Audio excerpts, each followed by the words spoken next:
আজকে থাকছে মুরগির কিমা দিয়ে কিভাবে পুলি পিঠা তৈরি করা হয় সেটা আপনাদের সাথে আমি আজকে শেয়ার করব। আসসালামু আলাইকুম, সবাই কেমন আছেন? আপনারা দেখেই বুঝতে পারছেন আমি আজকে কী তৈরি করছি। তো অনেকেই অনেক রকম পুলি পিঠা খেয়েছে, নারকেলের পুলি পিঠা, তারপরে হচ্ছে সবজি দিয়ে পুলি পিঠা। তো আমার আজকের পুলি পিঠাটা একটু অন্য রকমের। এটা হচ্ছে মুরগির কিমা দিয়ে আমি পুলি পিঠাটা তৈরি করছি। তা আমাদের বাসায় ম্যাক্সিমাম লোকের ডায়াবেটিস, মিষ্টি জিনিস খাওয়া তো বারণ। ভাবলাম যে একটু ঝাল দিয়ে বানিয়ে ফেলি। আপনারা দেখতে পাচ্ছেন এটা হচ্ছে মুরগির কিমা। মুরগির কিমাটা আমি এভাবে তৈরি করে নিয়েছি।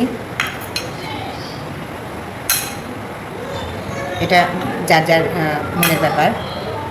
কেউ পিঠা তৈরি করতে ডিজাইন দেন, কেউ দেন না। তো আমার আবার ডিজাইন দিতে অনেক ভালো লাগে। তো অনেকে ভাবে যে খেয়ে ফেলেই তো শেষ হয়ে গেল। তো এটা আমার কাছে আবার একটু অপছন্দনীয়। তো ডিজাইন করলে দেখতে ভালো লাগে।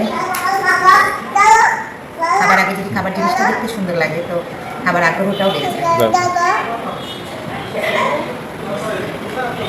দেখুন আমি একটা ডিজাইন দিয়ে ফেললাম।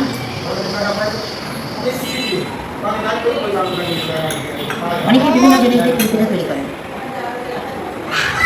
দেখেন আমি যখন পুলি পিঠা বানাই, আমার ফাতিহা পিঠা খালি চারিদিকে ঘুরছে বেড়াচ্ছে। সে খুবই আগ্রহী এই পিঠা, সে নিজে হাতে নাড়াচাড়া করবে। নাড়াচাড়া করলেই তো বুঝতেই পারছেন পিঠার অবস্থা কী হবে। সে খুবই বারবার চেষ্টা করছে এখানে আসার, কাজে হাত দেওয়ার।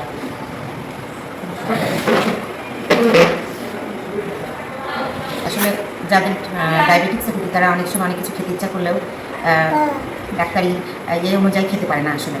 তো এই জিনিসটা আসলে খুবই খারাপ লাগে আমার। তো এই ভেবে এই চিন্তা করে আমি একটু ঝাল দেওয়ার গরুর মাংস অনেকে খাওয়াটা করে অ্যাভয়েড করে চলে, হাই কোলেস্টেরল বিধায়। তো এই জন্য মুরগি কিমা দিয়ে আমি আজকে পিঠাটা বানিয়ে দিচ্ছি। এতে বাড়ির বাচ্চারাও অনেক পছন্দ করে মুরগিটা। আর ডায়াবেটিস রোগীদের জন্য তো মোটামুটি আলহামদুলিল্লাহ খুবই সুখবরের একটা বিষয়। 2টা জায়গায় 5টা খেলেও আশা করি প্রবলেম হবে না। তো আমার পিঠা প্রায় বানানো শেষের দিকে চলে এসেছে, তাই শেষ। এখন এই পিঠার ডিজাইনটা দিয়ে দিলেই মোটামুটি আমার পিঠা তৈরির এক পর্যায়ে একটা ধাপ শেষ হবে। দ্বিতীয় ধাপে আমরা চলে যাব ভাজা।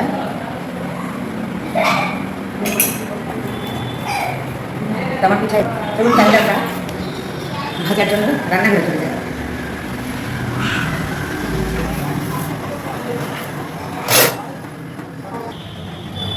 এখন আমি ভাজার জন্য কড়াই তেল দিয়ে দিচ্ছি। তেলটা হালকা একটু গরম হয়নি, গরম হলে আমি পিঠাটা ছেড়ে দেবো। এখন আমি পিঠাটা তেলে দিয়ে দিচ্ছি আস্তে আস্তে।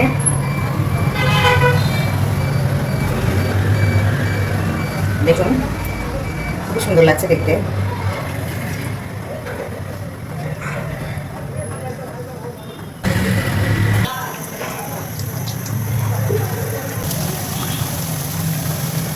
পিঠাটা একটু হালকা নাড়াচাড়া করে দিব যাতে একটার সাথে একটা লেগে না যায়। দেখুন পিঠাটা লাল লাল লাল হয়ে গেছে। এখন আমার বাসার বাচ্চাদের থেকে শুরু করে বড়রা সবাই মুরগি খুব পছন্দ করে, বিশেষ করে বাচ্চারা। তো পিঠা খাওয়ানোর একটা টেকনিক এটা, মুরগি কিমা দিয়ে পিঠা। আমার পিঠা প্রায়ই হয়ে এসেছে। এখন পিঠাটা আমি উঠিয়ে নিচ্ছি।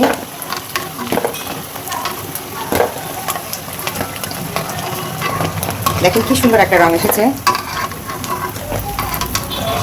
দেখে এই পিঠা খেতে পছন্দ করেন সবাই কমেন্ট বক্সে লিখে পাঠাবেন। আর আমার এই ভিডিওটি সবাই একটু বেশি বেশি শেয়ার করে দেবেন। তৈরি হয়ে গেল আমার মুরগির কিমা দিয়ে পুলি পিঠা, গরম গরম মুচমুচা। আপনাদের ভাইয়া ভীষণ পছন্দ করে। আজ এই পর্যন্তই, সবাই ভালো থাকবেন। আল্লাহ হাফেজ।